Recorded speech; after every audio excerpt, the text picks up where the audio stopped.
Hi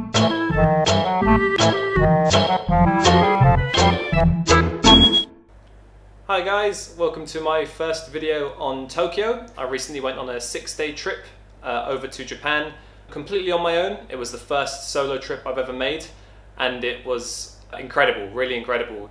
One of the best decisions I think I've ever made, and it really gave me perspective on so many things in my life right now, what I want to do, where I want to be, where I am right now, and all kinds of wonderful stuff. I was really able to engage with the culture in a way I wasn't before because I was entirely alone, picked up a little bit of the language, not a lot, but a little bit, and finished 2 books while I was there as well, which really helped to make the experience a bit more of a, I guess, intellectual, more inward facing, I guess, in a way. So I was able to really think over things I need to think over. So yeah, really great experience. I hope you guys enjoy this video about it. This will be my arrival and my first day in Tokyo.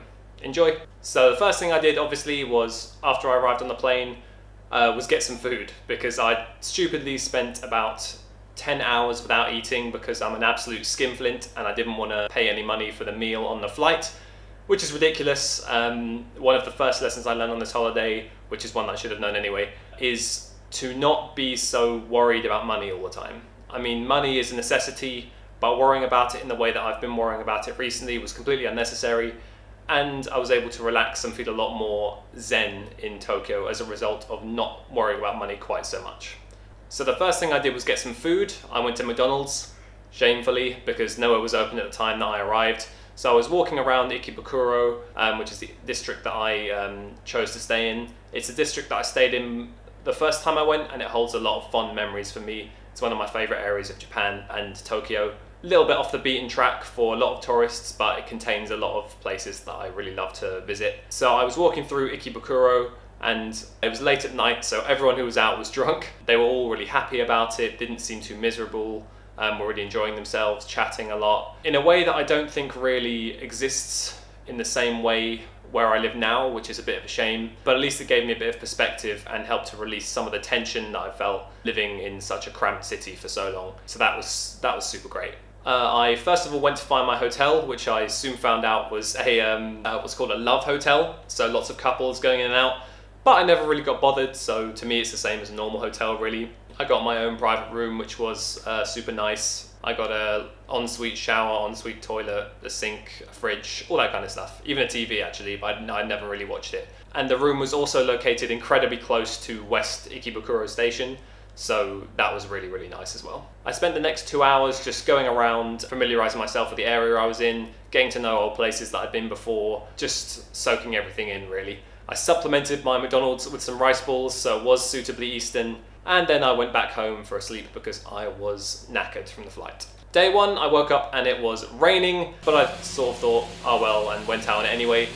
Resulted in me getting incredibly wet socks, but that happened multiple times throughout the trip, so not too big of a worry. Again, shamefully, got breakfast at Starbucks, but what are you gonna do? I wasn't feeling particularly adventurous yet. I then went around exploring all the areas in Ikebukuro on the first day because I wanted to spend a lot of time in that area because I missed it a lot. And I wanted to go and see some of the areas I'd seen before and just get some footage of them and feel if they were just how I remembered them from last year. So the first place I went was Sunshine City and the Sunshine 60, one of my favorite little shopping areas in Japan, just to have a look around.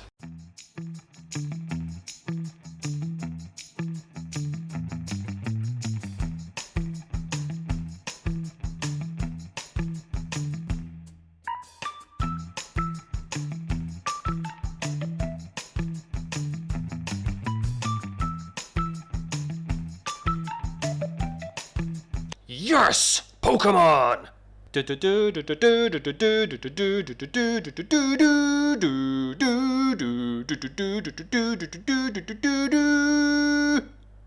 Wait, who the hell are these ones?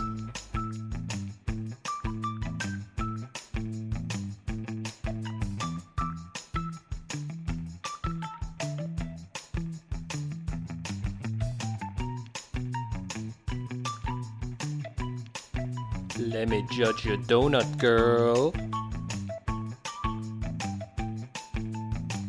Oh no, you get that out of my face, Joanne!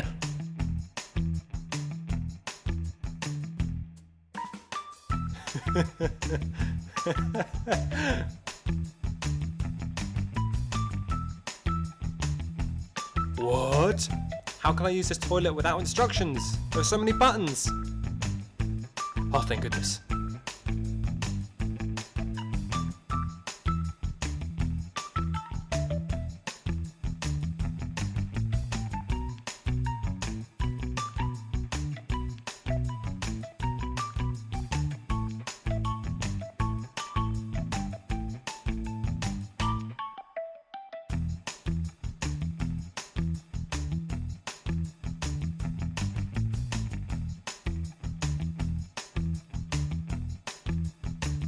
Ooh, toys. Ugh, babies. Whilst I was at the Pokemon Center, this guy who worked there, they were all supposed to act really, really happy there. So they were saying all their slogans, making hand gestures and stuff. He came up and said, "Oh, would you like me to take a photo of you?" And I feel a bit bad because I think I looked at him like, "You think I want a photo of just myself standing in the Pokemon Center? That sounds fun." But it was nice for him to offer anyway, and I think I made him laugh. I then went for lunch at a place called Ein Sof, a brand that I frequented while I was in Tokyo. Really, really tasty and really varied vegan food brand. Lots of restaurants, and they all are a little bit different, so they have their own little unique spin on the food. So that's honestly where I ate most of the time, because it's kind of tricky being a vegan and traveling. But it was super nice while I was there. So I had lunch, I think I had some waffles or something, it was great. Following that, I went on a little walk around areas that I know in Ikebukuro, areas near temples that I stayed near last time, and really soaked up the kind of serene atmosphere that you can have in Japan.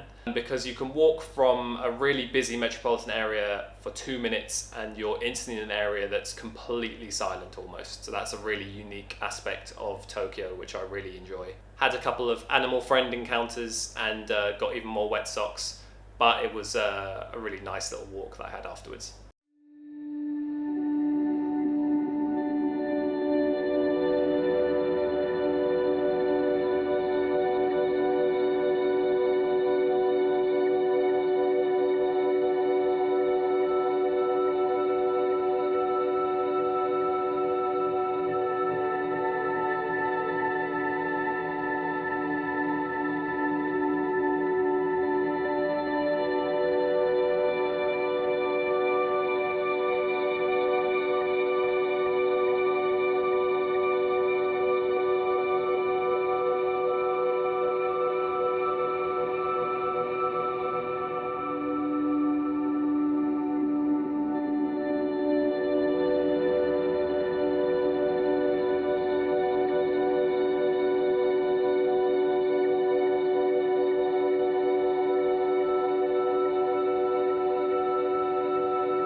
Following that, I just did some exploring, hit the manga shops. Ikebukuro is quite famous for its, I want to say, Otame district. It might be something different, don't quote me on that. But it's the Maiden Street, it's called, where there are a bunch of manga exclusively for women. I went anyway, but there you go. Then I got distracted by a Sega arcade. Yes! Hey, you guys see bitchin'? Oh, me too.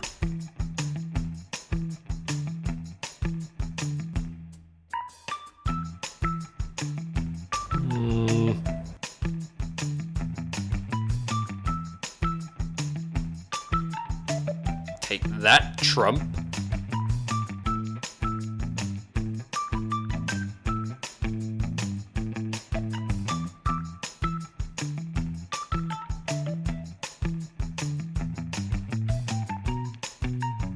I have trouble coming to terms with the fact that this exists. And there he is. Oh, look, it's me.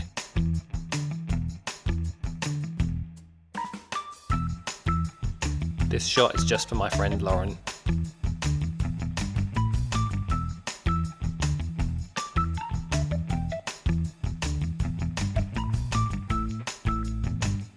Dun, dun, dun, dun, dun, dun, dun. Sephiroth. New from Bandai, Dodoi Pose Freezer. I think Piccolo's trying to compensate for something here.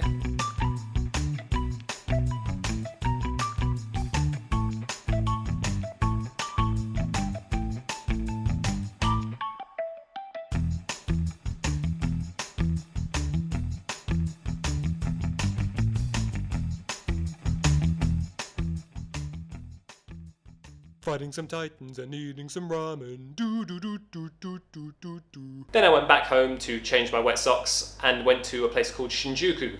Now Shinjuku is just south of Ikebukuro and it's one of the most famous districts of Tokyo.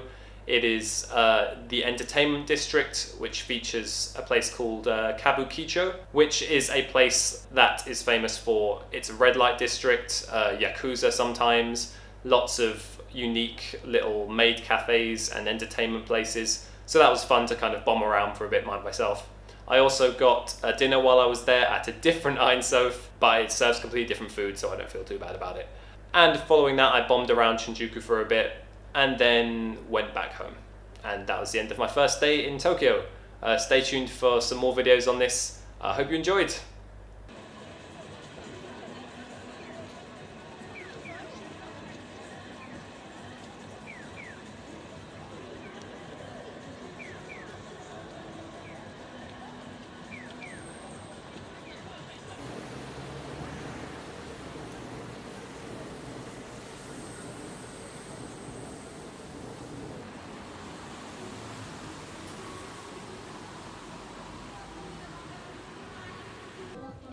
I respectfully disagree.